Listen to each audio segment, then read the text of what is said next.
A very good morning, dear students. Today, we are going to study a very interesting and a very important concept of second PU in statistics. Well, to begin with, I think you might have learned in the beginning of your first PU classes something called as frequency distribution, where we would make something like this as a class interval. And in these class intervals, say this was about the marks of students who would get 0 to 10, 10 to 20 marks, 20 to 30 marks. And based on this, we would write how many students have got the marks between 0 and 10. Maybe 5 students have got between 0 and 10. Maybe in a class, 15 students have got between 10 and 20. And say another 7 students have got between 20 and 30. And this we would total up and we would write it as n and we would write the total of it. And we would tell this as something called frequency. But now in second PU, we are moving one step ahead from frequency distribution. Even before giving you the highlight of today's chapter that we are going to do, firstly, let us know what this is. This is nothing but frequency distribution. What is frequency distribution now? Frequency distribution is based on certain data, we write the actual observation in a class. So many students have got this marks, so many students have got between 10 to 20, so many students have got between 10 to 30. That means the actual observations are called as frequency distributions. But today we are learning one step ahead, that is, what if the actual distribution is not known to us? Can we assume it?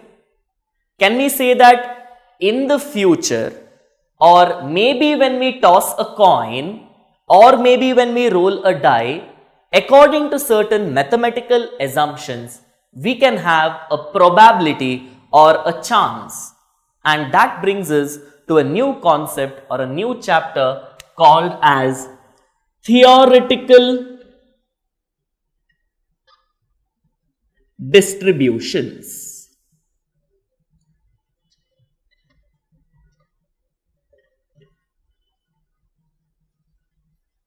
And this is a very important chapter in second PU statistics. Now, what are these theoretical distributions? As I already said, these theoretical distributions are based on something called as the assumed values or certain mathematical assumptions. Theoretical distribution has two parts. The first part is called as discrete probability distribution and the second one is called as continuous probability distribution. Now let us see first what is discrete and what is continuous. That is because for your exams you might get a question saying what is discrete probability distribution. So understand, discrete probability distribution is a theoretical probability distribution which takes certain specified values.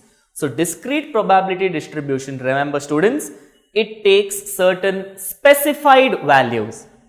Now let us take some examples. When I toss a coin, I will get either a head or a tail.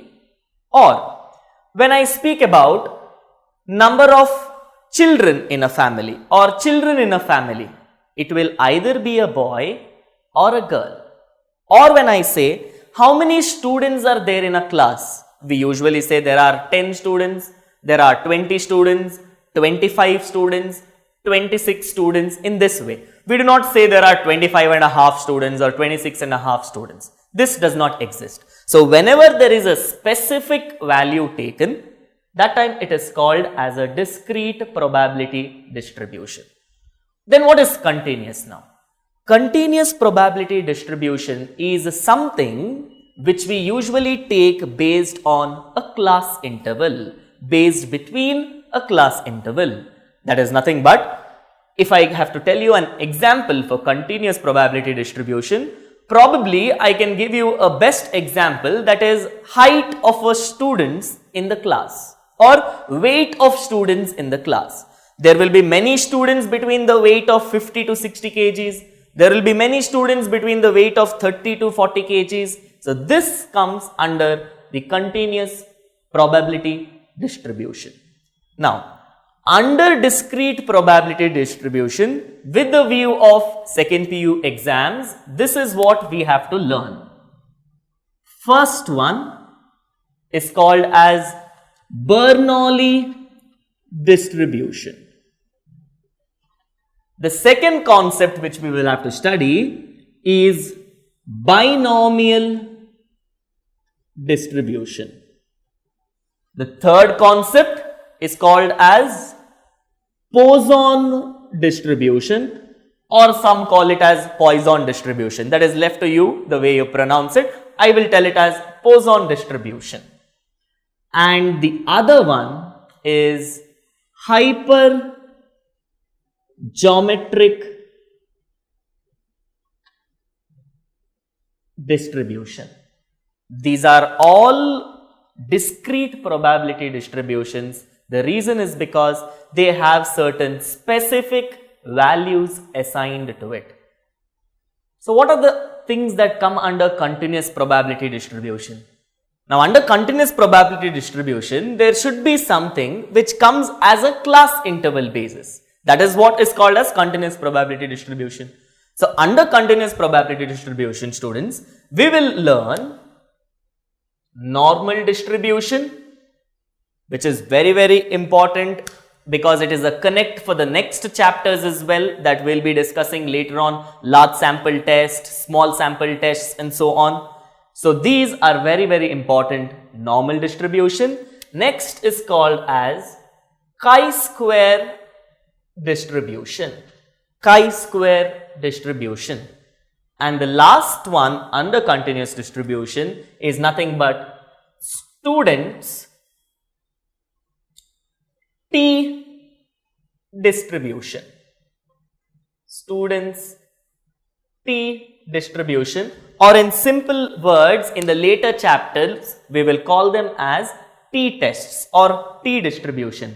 So, understand students, we will be studying in future the details about all these discrete variables as well as all these continuous variable distributions. So, remember, finally, in a nutshell, theoretical distribution is nothing but it is a distribution based on certain mathematical assumptions. There are two parts in it, discrete as well as continuous. Discrete takes certain specified values, whereas continuous probability distribution takes values based between a certain class interval. In discrete, we have four different types: Bernoulli, binomial, Poisson and hypergeometric. And in continuous, we have normal, chi-square and students T distribution. Thank you. See you in the next class.